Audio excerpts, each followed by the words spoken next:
তাহলে প্রথম যে রুলটা আমরা দেখছি সেটা হচ্ছে নো আদার যুক্ত পজিটিভ ডিগ্রিকে আমরা কিভাবে কম্পারেটিভ ডিগ্রিতে রূপান্তর করতে পারি। সো প্রদত্ত সেন্টেন্সের শেষের সাবজেক্টটাকে আমাদেরকে প্রথমে বসাতে হবে, তারপরে আমরা প্রদত্ত ভার্বটা বসাবো, তারপর আমরা পজিটিভ ডিগ্রি এর অ্যাডজেক্টিভটার কম্পারেটিভ ফর্মটা বসাবো, দেন এনি আদার বসাবো, তারপর নো আদারের পর থেকে ভার্বের পূর্ব পর্যন্ত বসাবো। সো এটা তো একটা রুল পুরাটা। সো আমরা যদি একটু ভেঙে ভেঙে শিখি বা একটা উদাহরণ দিয়ে শিখি তাহলে আই থিঙ্ক তোমার বেশি মাথায় থাকবে। সো আমাদের স্ট্রাকচারটা কি দাঁড়ায়? প্রদত্ত সেন্টেন্সের শেষের subject plus verb plus positive degree এর comparative form plus than any other, তারপর নো আদারের পর থেকে ভার্বের শেষ পর্যন্ত। চলো আমরা একটু উদাহরণ দেখি, তাহলে আরো বেশি সুবিধা হবে।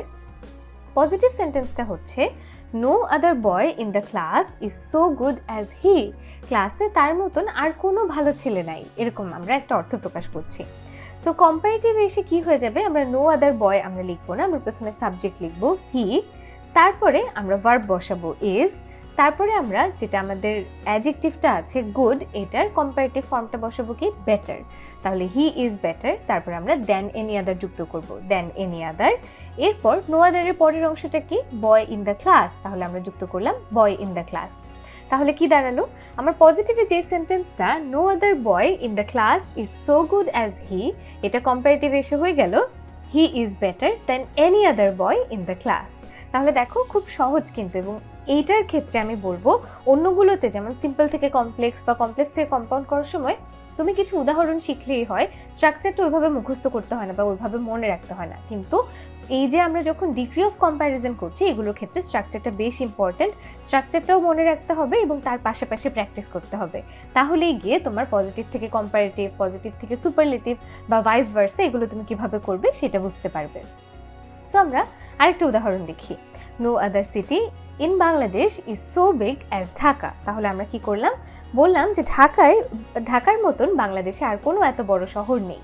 তাহলে কম্পারেটিভে সবার আগে আমরা সাবজেক্টকে বসাবো ঢাকা, তারপর আমরা ভার্বকে বসাবো ইজ, ঢাকা ইজ, তারপর আমরা অ্যাডজেক্টিভের কম্পারেটিভ ফর্মকে বসাবো। তাহলে এখানে পজিটিভ ফর্মটা আছে কি বিগ, এটা কম্পারেটিভ হবে বিগার, তারপর দেন এনি আদার বসালাম।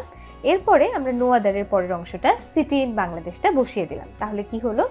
Dhaka is bigger then any other city in Bangladesh. Dhaka বাংলাদেশের যে কোনো শহরের চাইতে বড়।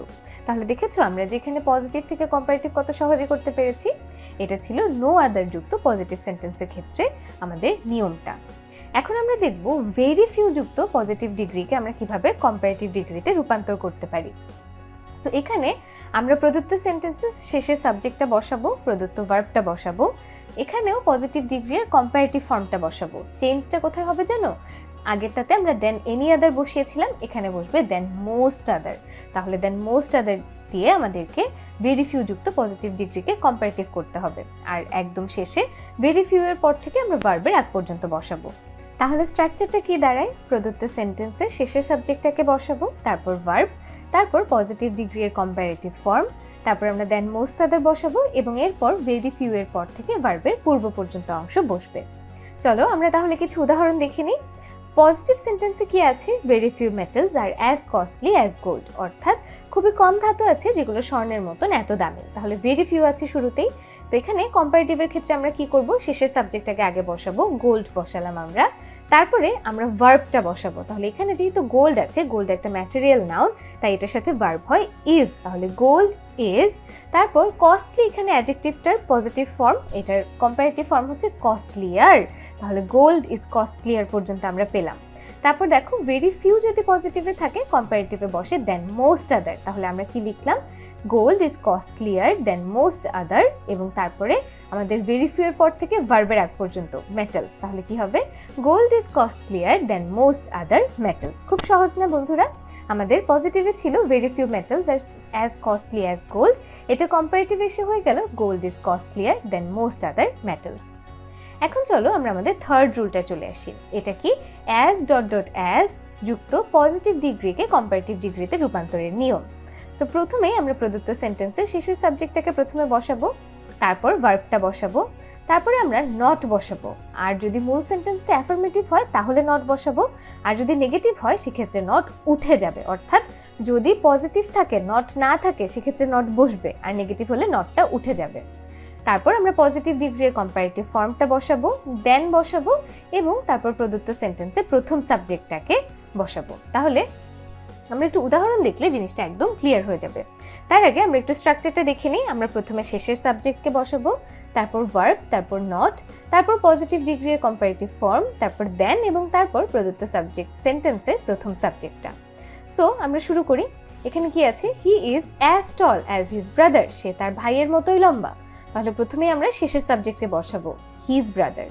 তারপরে হিজ ব্রাদার বসানোর পর আমরা ভার্বটাকে বসাবো। হিজ ব্রাদার যেহেতু সিঙ্গুলার আমরা বসাচ্ছি ইজ, তাহলে হিজ ব্রাদার ইজ, তারপর আমরা নট বসাবো ইজ নট, তারপর পজিটিভ ডিগ্রির কম্পারেটিভ ফর্ম, পজিটিভ ডিগ্রি হচ্ছে টল, এটার কম্পারেটিভ ফর্ম কি? টলার। তাহলে হিজ ব্রাদার ইজ নট টলার, তারপর আমরা দেন বসাবো এবং সবার শেষে কি আমরা প্রদত্ত সেন্টেন্সের প্রথম সাবজেক্টটা বসাবো হি। তাহলে কি দাঁড়ায়? His brother is not taller than he, তার ভাই তার চেয়ে লম্বা নয়। তাহলে দেখো অর্থ কিন্তু একই থাকছে, he is as tall as his brother, আর কম্পারেটিভে হচ্ছে his brother is not taller than he.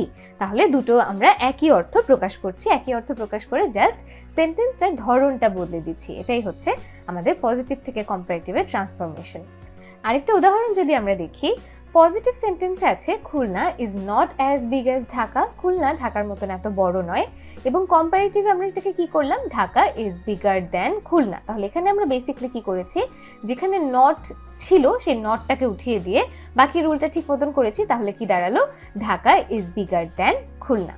তাহলে বন্ধুরা আমরা কিন্তু পজিটিভ থেকে কম্পারেটিভ সেন্টেন্সে ট্রান্সফর্ম করার সবগুলো নিয়ম জেনে নিয়েছি। আমি আশা করি তোমরা সবগুলো নিয়ম ভালোভাবে বুঝতে পেরেছো। তার আগে আমরা চলো কিছু প্রবলেম সলভ করি। সো আমাদেরকে এখানে প্রশ্নটাতে কি বলেছে? Transform the sentences from positive to comparative. তাহলে আমরা পজিটিভ সেন্টেন্স থেকে কম্পারেটিভ সেন্টেন্সে ট্রান্সফরমেশনটা করব। প্রথম সেন্টেন্সটাতে আছে no other food on the menu was so cheap as the mutton chop. বিতে আছে a bird can not fly so fast as a plane. সিতে আছে I guess your hands are not so big as hers. ডিতে আছে honesty is not as much as ইট।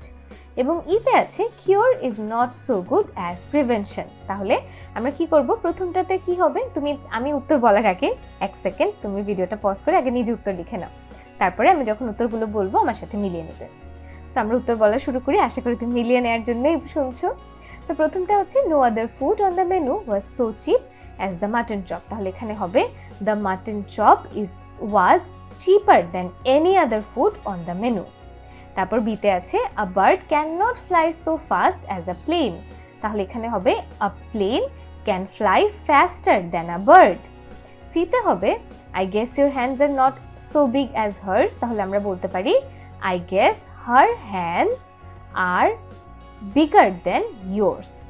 তারপর ডিতে আছে honesty is not as much as it. তাহলে আমরা কি লিখতে পারি? It is much more than honesty. তাহলে এই মাচটাকে আমরা কম্পারেটিভে মাচ মোর বলতে পারি যে it is much more than honesty. ইতে আছে cure is not so good as prevention. এটার সঠিক উত্তর হবে prevention is better than cure. খুব সহজ না? প্রত্যেকটা প্রশ্নই কিন্তু পরীক্ষায় আসার মতো, তাই খুব ভালো করে এটা প্র্যাকটিস করে নিও। সো বন্ধুরা, তোমাদের সাথে আমার দেখা হবে এর পরবর্তী ক্লাসে আরও কিছু ট্রান্সফরমেশন নিয়ে। তোমাদের সবাইকে অসংখ্য ধন্যবাদ এই ক্লাসটাতে আমার সাথে জয়েন করার জন্য। Thank you all very much.